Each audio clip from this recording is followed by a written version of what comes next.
जी। आप पहले ये बताइए कि कहाँ से आपको ये इंस्पिरेशन आया था कि आपको यूपीएससी करना है?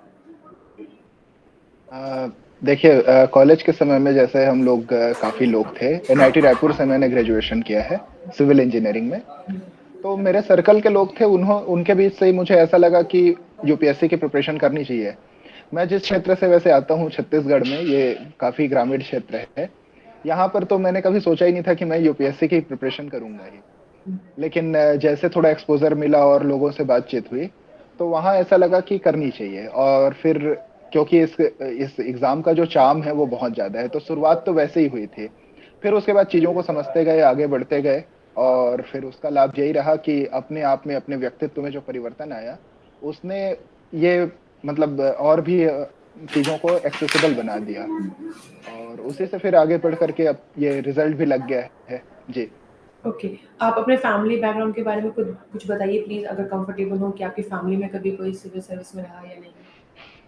नहीं, नहीं, म मेरे फैमिली में कोई भी ऐसा सिविल सर्विसेज़ एस्पिरेंट तो कभी नहीं रहा है और ना ही जो क्लोज़ रिलेटिव्स हैं, उनमें से कोई नहीं रहा है। हाँ, यह ज़रूर रहा है कि लोगों का सपोर्ट काफ़ी बेहतर था और आस-पास मेरे रिश्तेदार, मेरे भाई-बहन और फैमिली का ख़ासकर मम्मी-पापा का जो सपोर्ट था, वो बहुत ज़्यादा था। पापा यहाँ पे लेक्चरर थे और अभी प्रभारी प्राचार्य हैं यहीं शासकीय उच्चतर माध्यमिक विद्यालय बनहर में और ये खरसिया तहसील में पड़ता है, रायगढ़ जिला है। और मैंने भी अपनी पढ़ाई खरसिया में ही शासकीय विद्यालय से ही की है, 10th और 12th यहाँ सीजी बोर्ड के स्कूल से, छत्तीसगढ़ बोर्ड से। और मम्मी यहीं गाँव में ही अपने ट्यूशन पढ़ाती हैं बच्चों को, छोटे बच्चों को और भैया हैं वो डॉक्टर हैं, यहीं पर सीएससी में पोस्टेड हैं। जी। Okay, so you have a beautiful family then और जिन्होंने आपको काफ़ी अच्छे से जी, सपोर्ट किया। वंडरफुल टू नो जी, दैट। बहुत ठीक जी, है।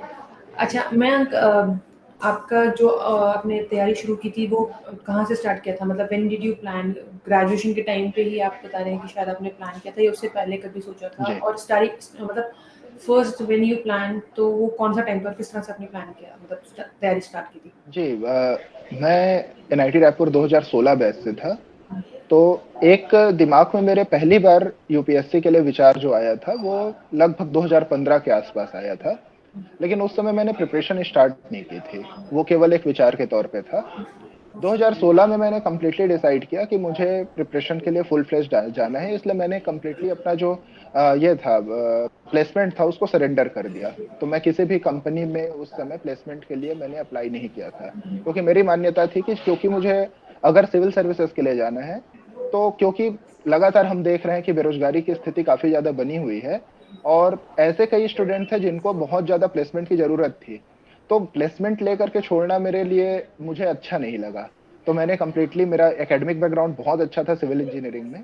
उसके बावजूद मैंने कंप्लीटली उसे छोड़ दिया और उसके बाद 2016 जून से मैंने प्रिपरेशन स्टार्ट की। तो उसके बाद कंटिन्यू यही हुआ कि प्री निकला, फिर मेंस नहीं निकला और ये दौर चलता रहा। ये एक समझ लें कि एक दुष्चक्र बन गया था। हुँ। फिर ये हाँ, 2021 में आकर के ये ब्रेक भी हुआ है, तो ये अच्छी बात है। जी। ओके ड्यूरिंग द प्रिपरेशन आपने कहाँ-कहाँ से गाइडेंस ली या हेल्प ली ऐसा कुछ जी। जो आप शेयर करना चाहेंगे? देखिए मेरा जो पहला प्राइमरी सोर्स अगर मैं कहूँ तो मेरी सेल्फ स्टडी रही प्राइमरी सोर्स।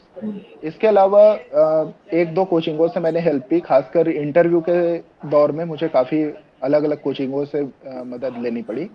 कई बोर्ड में मैंने अपने आप को मतलब प्रेज़ेंट किया और वहाँ से कई इनपुट लिए हुँ, हुँ। और फिलहाल 2016-17 में मैंने दिल्ली में कोचिंग की थी। हुँ, हुँ। लेकिन उसका मुझे लगता है कि उतना विशेष लाभ नहीं हुआ जितना मुझे सेल्फ स्टडी का लाभ मिला।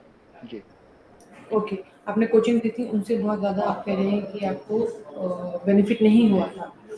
ठीक है। जी, वो बेनिफिट एक बेस लेवल पे तो होता ही है, फाउंडेशन लेवल पे, लेकिन वो इतना काफ़ी नहीं होता कि आपको वो सेलेक्ट करा सके। सेलेक्ट करने के होने के लिए आपको अपने से कड़ी मेहनत करनी पड़ती है, ये तो सच्चाई है। वो तो जी, हर मतलब कहीं पे भी है, आपको कोई भी जी। टीचर हो वो आपको गाइड कर सकता है, आपके लिए जी, बिल्कुल। रास्ते बना सकता है, आपको चलना खुद होता है, आपको बता सकता जी, है, बिल्कुल। मार्गदर्शन कर सकता है, उससे ज़्यादा कुछ नहीं कर सकता। जी, जी, बिल्कुल।